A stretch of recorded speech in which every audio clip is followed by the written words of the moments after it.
Well, the battle lines over gender-neutral toilets have been drawn. A New South Wales parliamentary inquiry has heard calls to remove, quote, harmful labelling from public toilets as trans activists push for gender-neutral facilities. Not only that, they want them implemented in public schools. While some Sydney councils have already overhauled their policies, like Inner West Council, which last year adopted gender-neutral signage, one Western Sydney mayor has vowed to flush out any changes. And I'm pleased to say Fairfield Mayor Frank Carbone joins me now. Frank, thank you for coming on. Now, you're not a fan of gender-neutral toilets. No, well, I don't think we need them. I think common sense needs to prevail. I mean, to talk about anxiety being caused to transgender, what about the university does some research on the anxiety it would cause the remaining of the 99% of the population where their children would have to go to the bathroom with men. I think it's absolutely ridiculous. I think there's ways around it, but I just think it's really crazy. And the research always seems to be slanted towards the minority rather than a common sense approach that can actually accommodate everybody. Yeah, I want to pick up on something that you said there. Researchers have said in this inquiry that these traditional male and female toilets, which we're all used to, can cause what they term toilet anxiety for trans and gender people. But how do you think your community there in Western Sydney, in the Fairfield area, it's a very big part of Sydney, how do you think that they would accept it if you did put in these gender-neutral toilets?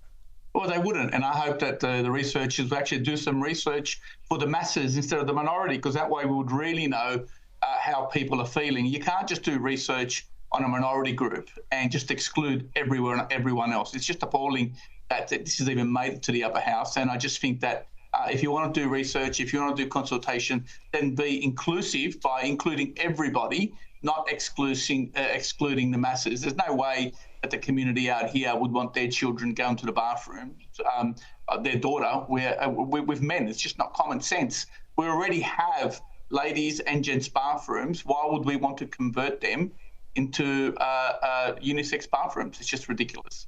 Now, it's not something you'd have control over. Obviously, the council controls the public toilets, but we're seeing this idea being pushed for public schools as well. How do you think that would go down in the school communities of Western Sydney?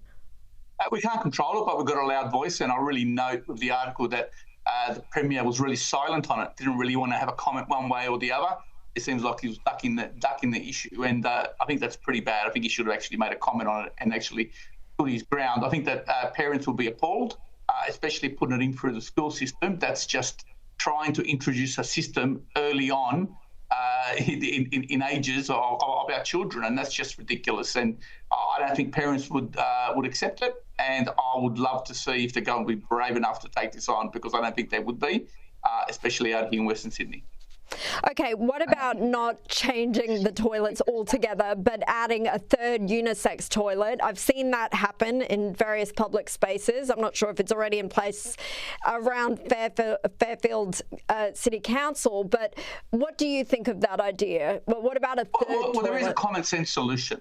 We have 24-hour toilets, they're electronic toilets, they're called Exeloos, and these are unisex toilets. They also double up as a disabled toilet, but they're single cubicle bathroom. So that means one person at a time. It's no different what you do at home, and you have a bathroom and one person uses it at a time. So these bathrooms, we already got them rolled out. So we already have that system. We shouldn't be imposing this on 99% of the population when we can simply already use our existing unisex toilets that we have. We've got one of them pretty much in most locations, and they double up as disabled bathrooms, but also as male and female bathrooms. Okay, but Frank, what if the government turns around and says, okay, we've listened to all the evidence of this inquiry, and I'm sorry, but Mayor, you are going to have to put in these gender-neutral toilets no matter what you say. What will you do then? Well, that's what the government tried to tell us with the voice. That's what the government tried to tell us with a lot of things. It doesn't mean we have to listen to the government. We can fight the government, and I'm hoping that this doesn't happen and common sense actually prevails. But I mean, if that happens, I think it will be very poor. There's not much I can do except to maybe fight them through a democratic process, which is at the state elections. But I'm hoping that common sense will prevail. I don't think people will accept it, and on that basis, I think the government will back down.